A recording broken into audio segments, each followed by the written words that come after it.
प्राध्यापक पी.टी. चव्हाण तुमच्यापासून पुन्हा एकदा सुरुवात करेल।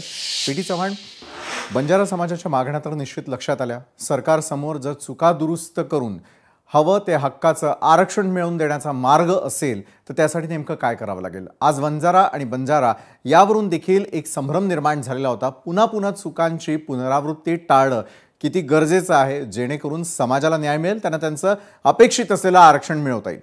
पी.टी. चव्हाण, आता एकच पर्याय आहे आमच्या समोर, बंजारा समाजाने संघटित होऊन सरकार दरबारी आपली ताकद दाखवावी आणि अतिशय नम्रपणे आम्ही सरकार समोर आमची भूमिका मांडत आहोत। आम्हाला कुठल्याही प्रकारचं उग्र स्वरूपाचं आंदोलन भविष्यात निश्चित करू आम्ही, पण आता पहिला टप्पा आहे।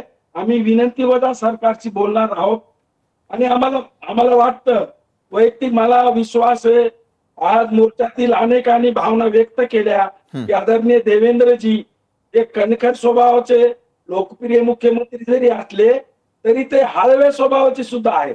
त्यांना जर एखादी बाजू खरी पटली तर निश्चितच त्याच्यावर ते उपाययोजना शोधून काढतात।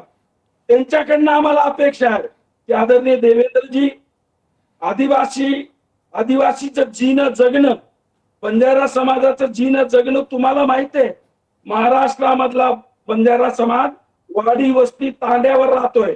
आजही त्या तांड्यावर मूलभूत सुविधा पोहोचलेल्या नाही। आम्हाला रस्ते नाही, शाळा नाही, पाणी नाही, अंगणवाडी नाही। दुर्दैवानं आमचे जे म्हातारे कोतारे कोणी मरतात ना, त्यांची अंत्यविधी करायला आम्हाला स्मशानभूमी नाहीये, जोड रस्ते नाहीये। एवढ्या मरण यातना भोगणारा बंजारा समाज या महाराष्ट्राचा रहिवासी आहे आणि या महाराष्ट्राचे आदरणीय देवेंद्रजी फडणवीस साहेब मुख्यमंत्री आहेत। अलीकडच्या काळामध्ये महायुती सरकारने निश्चितच बंजारा समाजाला विकासाच्या प्रवाहात आणण्यासाठी काही योजना इलेक्शन पूर्वी सुरू केल्या आणि त्याची अंमलबजावणी पण झालेली आहे। पण मागचं जर 77-78 वर्षाचा कार्यकाळ पाहिला, इतर नेते आणि इतर पक्षाचे सरकार, तर त्यांनी आम्हाला तो आपल्याला दाखवलाय। बरोबर आहे पी.टी. चव्हाण, म्हणजे